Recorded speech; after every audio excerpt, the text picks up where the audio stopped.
Hey y'all, what's up? It's Jomai Sioting and welcome to my channel.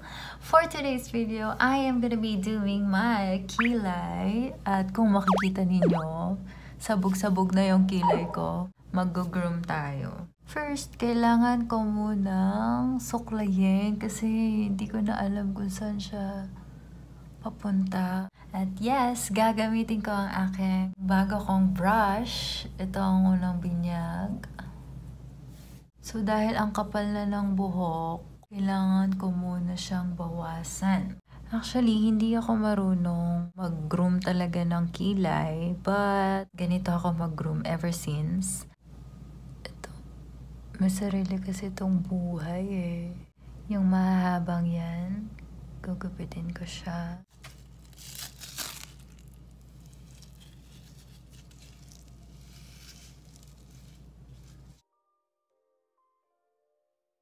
Pero banda dito, sa dulo siguro. Para wala namang pinagbago. Yan, yun yung mga gugupitin natin. Yan. See? Yan. Wala nang mahaba. Ito.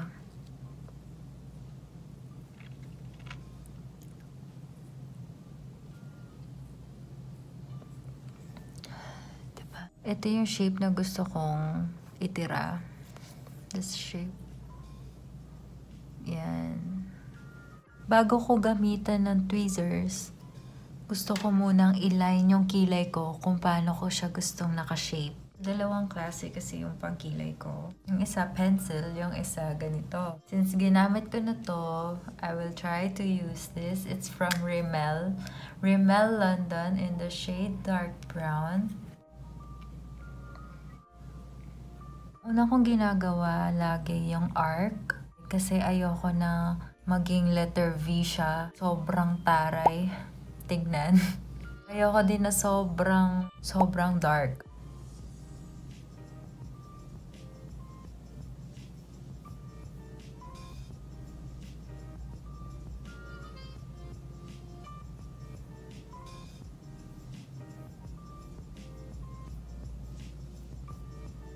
Then, sa baba,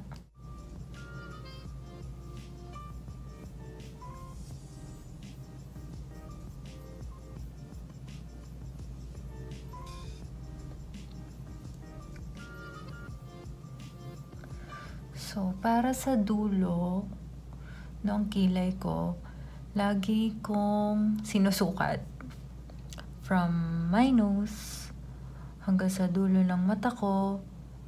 At yan, slant. So hanggang dun. Ito, sakto. Ngayon, I will use naman the powder to fill in yung gitna. Para naman dito, sa kabilang dulo ng kilay, ni-start ko dito, sa gitna ng ilong. Tapos, yan. So, dyan siya mag-start. Yan.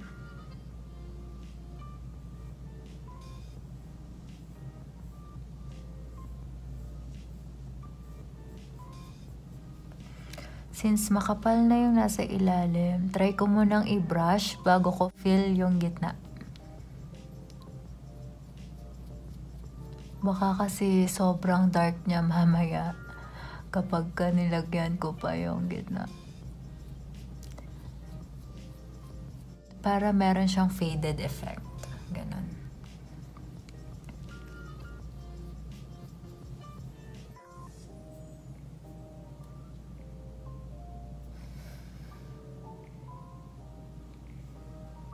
Nakaharang kasi yung tigyawat ko. Sobrang sharp nung guhit ko sa baba, kaya ibabrush ko siya. Gagawin ko yung kabila. So, ganun din. Unahin ko muna yung arc. Ito na yung pinaka-challenging kung paano mo sila papantayin. Minsan talaga hindi ko mapantay yung kilay ko. Kaya minsan hinahayaan ko na lang. So kapag ito ngayon hindi siya nagpantay,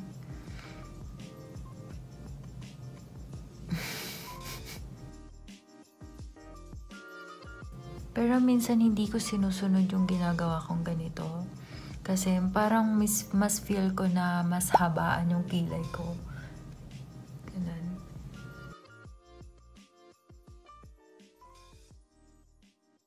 Ito yung problema ko eh.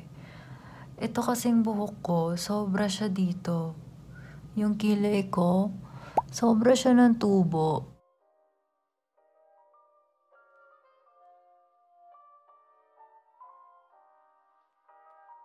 Now, time to fill in the brows. Yan yung reason ko kung bakit ko kailangan gupitin kasi nga masyadong makapal. Pag nilagyan ko pa siya ng powder, masyado ng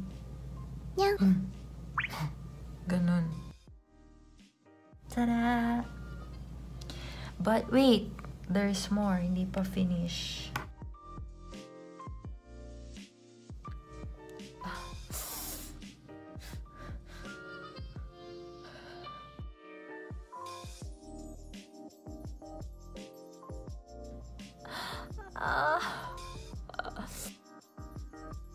Mas gusto ko siyang pinapluck kesa siya sinishave kasi ang pangit nung effect nung shave. Parang mas malinis para sa akin kapag nakapluck yung kilay. Nababother din ako sa konting buhok dito kasi minsan sila din yung dyan din nagmumukhang super letter V yung kilay dahil sa buhok sa ibabaw. Unlike ito kasi wala siyang hair dyan. Pero ito kasi tinutubuan siya ng konting hair. Kita nyo ba? So yan, tatanggalin ko yan. Ewan ko kung may pagbabago. Pero para sa akin meron.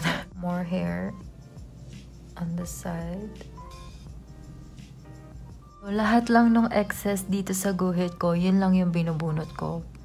Para kahit na wala akong kilay, meron pa ding hair. Pati yun dito. Pero hindi sobra kasi hindi naman siya pangit tignan. Kahit na may lagpas. Tsaka hindi ko alam kung alin dyan yung bubunutin ko.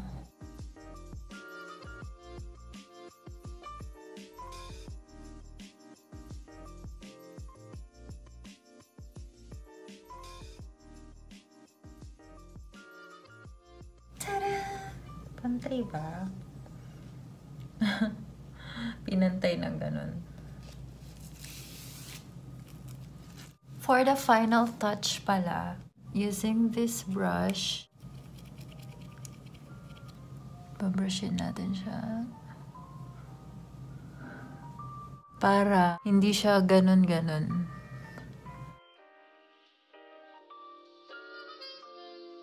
Mas define na yung eyebrows, kung saan ba siya papunta, yung buhok. Panira lang talaga yung tigyawat ko dun eh.